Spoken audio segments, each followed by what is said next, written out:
الشمس بتبتسم وناس وهوا، والعصافير بتغني في سما غنوة عايزانا. بسم الله والصلاه والسلام على رسول الله. ازيكم حبايبي؟ يا رب تكونوا بخير. جاي لكم النهارده في فيديو جديد ان شاء الله يعجبكم قوي. زي ما انتم شايفين كده هنعمل مع بعض فطيره البطاطس بطريقه سهله ان شاء الله تعجبكم قوي. حلوه جدا موفره جدا. هنعمل بقى العجينه بتاعتها اهي. انا عندي خميره بيره كنت مفرزاها قبل كده في الفريزر.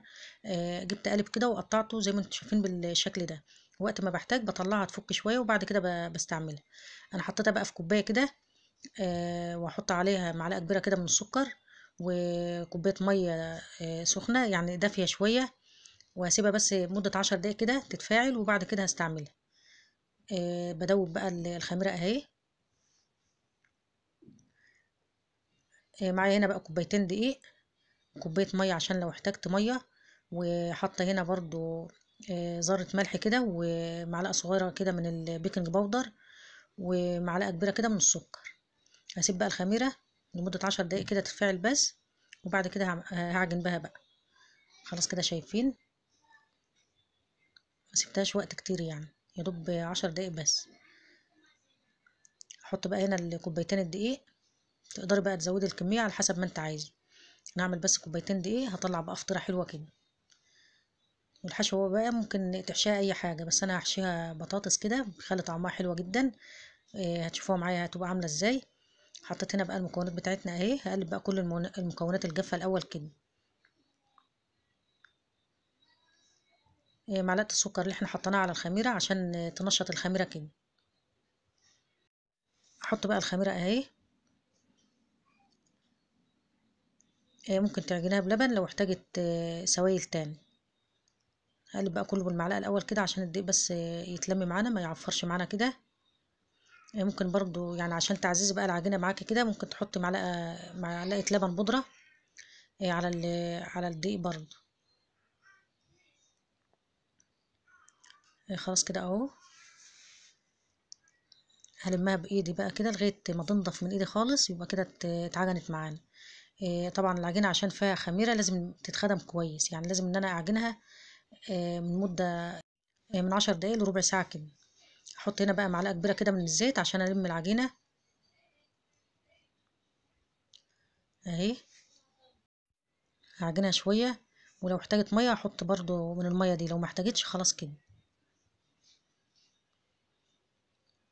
احط بقى هنا شويه ميه كده اهي عشان المها معانا كده شايفين.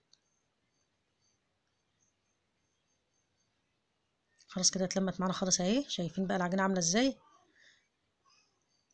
هغطي عليها كده بكيس ستريتش وفوطه واسيبها بقى في مكان دافي لغايه ما يتضاعف حجمها كده.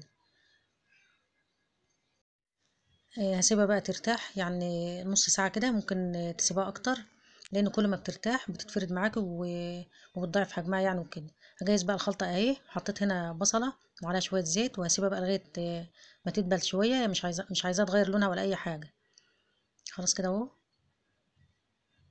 احط هنا معلقه صغيره كده من الثوم المهروس.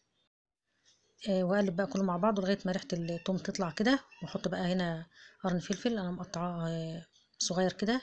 ممكن بقى تحط قرن شطه حام براحتك على حسب ما انت عايز. احط هنا نص معلقه صغيره كده من الملح. احط برضو التوابل نص معلقه صغيره كده من الفلفل الاسمر ونص معلقه صغيره كده من الكمون ونص معلقه صغيره من الكزبره الناعمه. واحط برضو نص معلقه صغيره كده من بهارات الفراخ. لو عندك بقى مكعب مرق الدجاج برضو حطيه. نقلب بقى كله مع بعضه كده شايفين بقى الجمال. حطيت هنا نص معلقه صغيره كده من الكركم عشان يديلنا لون حلو كده للبطاطس برضو. معايا هنا بقى بطاطسايه انا مقطعاها مكعبات صغيره كده. ما سلقتهاش ولا اي حاجه خالص. انا هسيبها بقى تستوي بعرقها كده.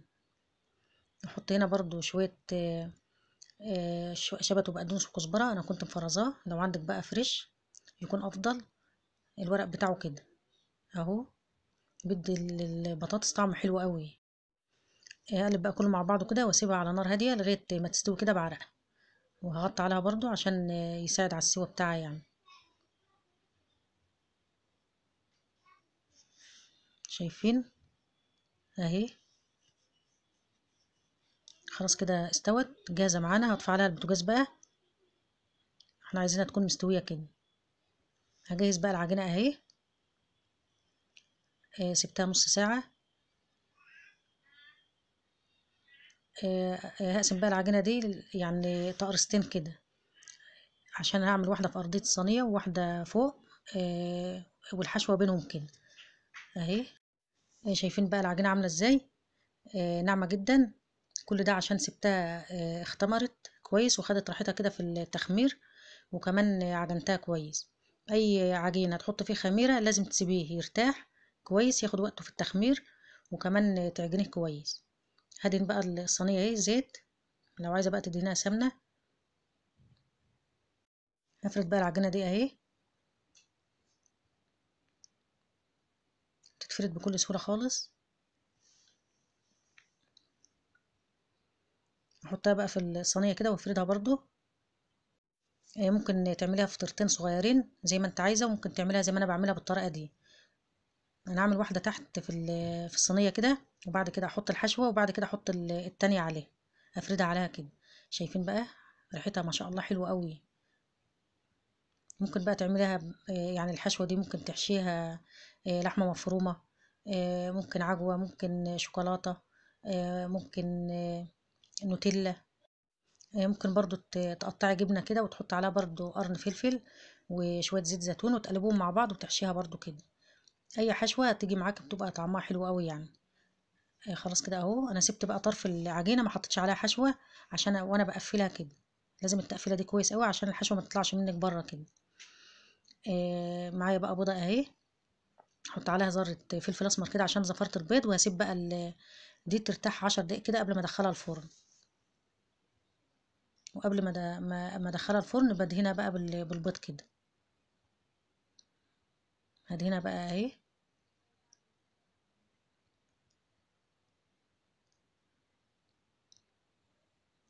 لو انت خايفه بقى مثلا من زفره البيض، ممكن تحطي معلقه زيت او معلقه لبن.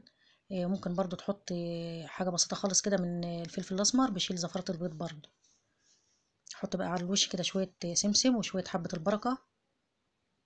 لو ما بتحبيش بقى حبه البركه ممكن ما تحطيش. انا سخنت بقى الفرن على درجه حراره 180 قبلها ب10 دقايق. لازم تدخل الفرن وهو حامي كده. شايفين حطيتها بقى تحت اهي لغايه ما تخمر معاك كده وتحس ان هي استوت. بعد كده بتحطها تاخد بقى اللون الحلو ده تحت الشوايه. شايفين بقى الجمال؟ حاجه كده تفتح النفس وحلوه جدا. شايفين مستويه قد ايه وحلوه قد ايه؟ هوريها لكم برضو من جوه عامله ازاي بالحشوه. موفره جدا وكمان اقتصاديه وكمان مفيده لاولادك كده وهتعجبهم قوي. اهي شايفين بقى من جوه عامله ازاي والحشوه عامله ازاي؟ ما شاء الله حاجه كده تفتح النفس. يا رب الفيديو بتاع النهارده يكون عجبكم والوصفه بتاعتي تكون عجبتكم. ما تنسونيش بقى في اللايك والاشتراك بالقناه وتفعيل الجرس عشان يوصلكم مني كل جديد بنزله، وتعليق حلو كده عشان تشجعوني انزل لكم فيديوهات على طول، وارفعوا الفيديو باللايكات عشان يوصل اكبر عدد من الناس عشان عيلتي تكبر بيكم. يا رب الفيديو ينال اعجابكم، والسلام عليكم ورحمه الله وبركاته.